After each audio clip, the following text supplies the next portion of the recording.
nice.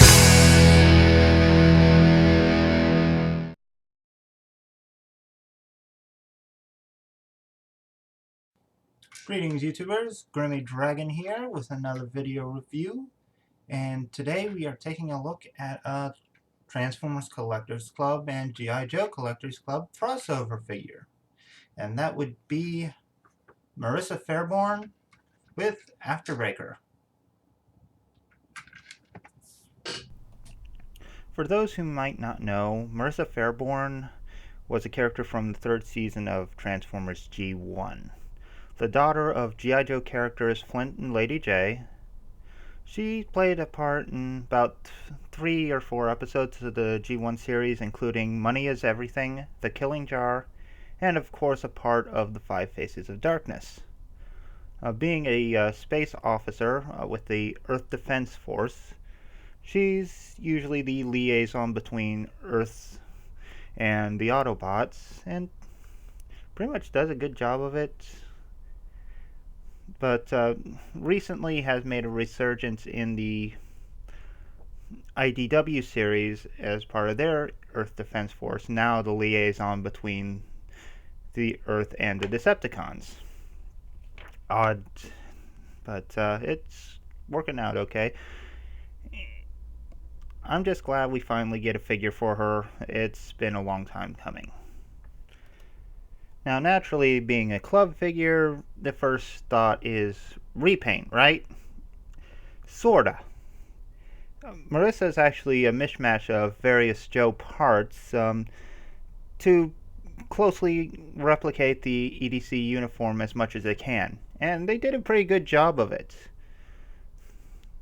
I mean, you can definitely see the uniform that Marissa was wearing in the G1 series, at least one of them. She also had a spacesuit and a more classier uniform, but this is more like the combat uniform she usually wears, and it works out pretty well. They did a good job of paint apps, getting the blues in the right spots, and even tampoing a EDC logo on her shoulder, which is pretty good. The flesh tone paints are done pretty well, and all in all, I think it was some of the best choices for parts on the figure. May not be perfect in some areas, but for the most part I approve. So let's talk articulation here. You know, despite the with the long neck, she does have some nice movement. Ball jointed head, got good left to right, got some waggle, a little up and down, but not a lot. She's not going to be looking up or looking down at anything. You know, that's just how it is. Pin and socket shoulders for universal. So you got that. Same for the elbows. Universal joints there. Nice 90-degree bend. You got some wrist swivel. You have a swivel right below the bust. So, and it does serve as an ab crunch. Not a whole lot of movement there, but you got some. Thighs are universal. Just ball jointed.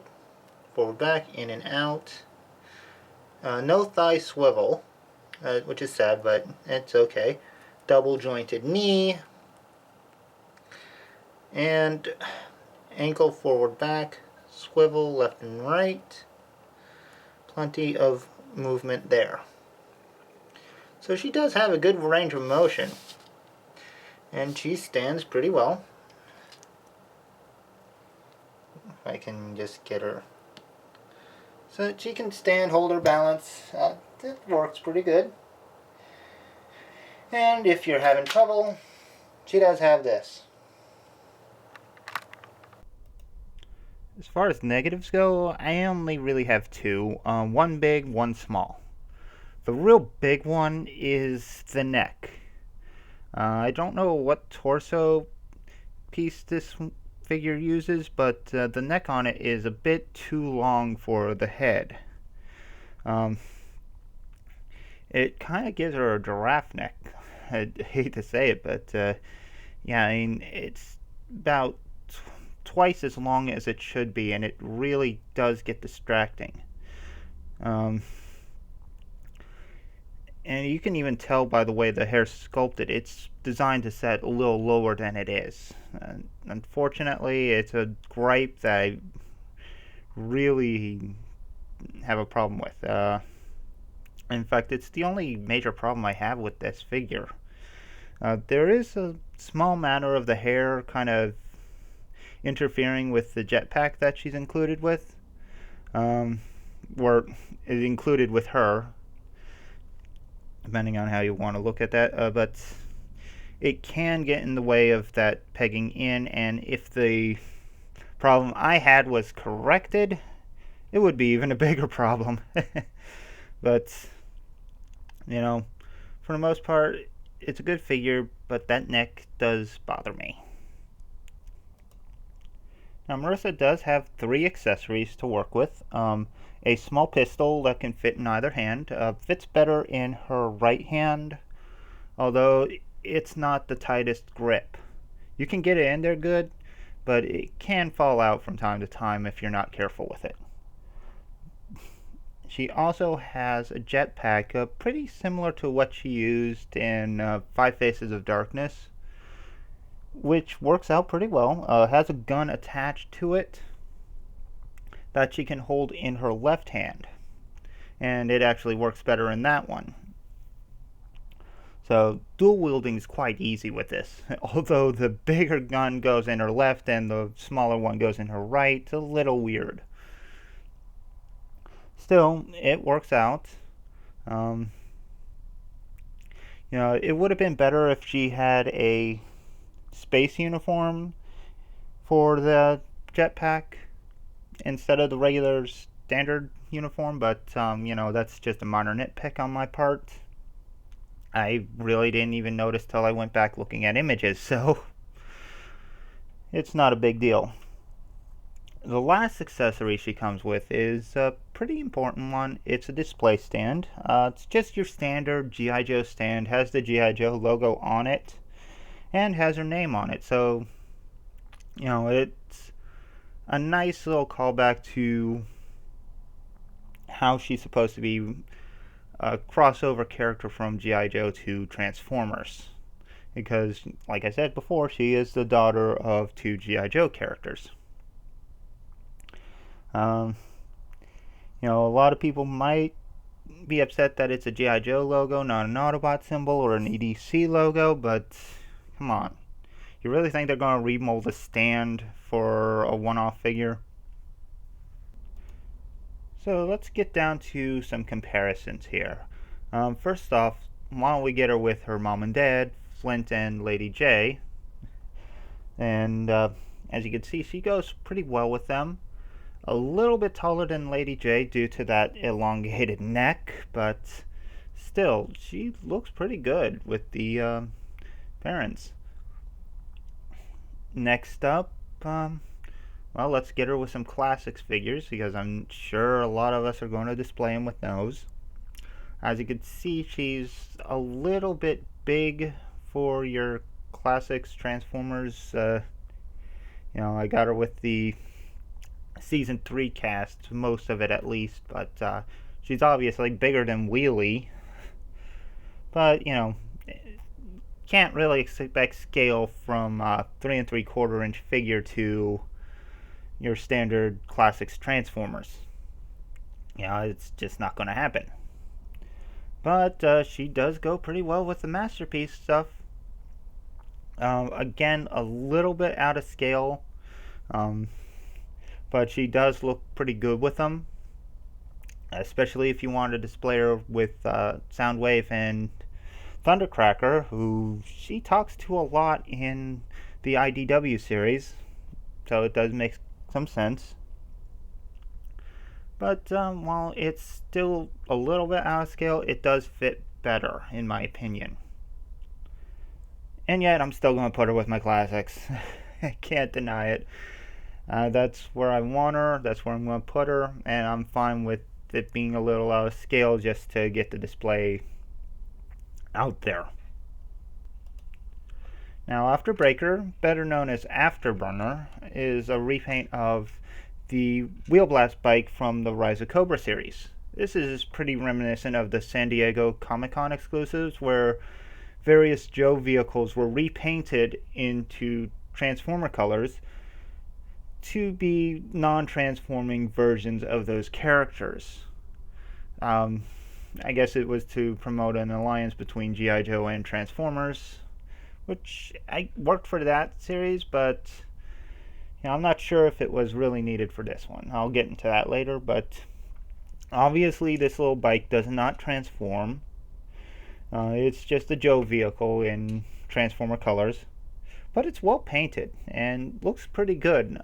A decent representation for Afterburner, and if you collected the Comic-Con figures or Comic-Con sets, this would be a good addition.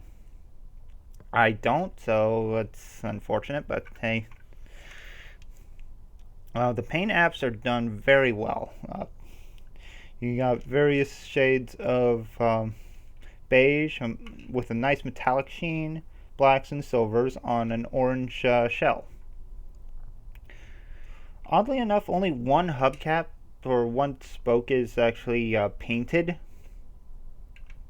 while the others are just flat black. I'm not sure why, but it is noticeable. He does have a lot of guns, so this one is ready to go. But yeah, it's pretty nice. Okay, a couple things about Afterbreaker's features. Yes, she can ride it well. Unfortunately, she can't look up forward, but that's just the way the figure is. And she doesn't quite make it to the seat either. The figure that originally came with the Rise of Cobra bike was a non-posable, designed specifically for this vehicle. So, yeah, using an actual posable figure seems to have some drawbacks, but it is enough. It works well enough for it. But she has, like the Afterbreaker has a feature where you can actually push down, rotate it back, and shoot the wheel forward. It does have a second wheel, which is on a slider, spring-loaded, and we'll just lock in toward the middle of the bike. One more time.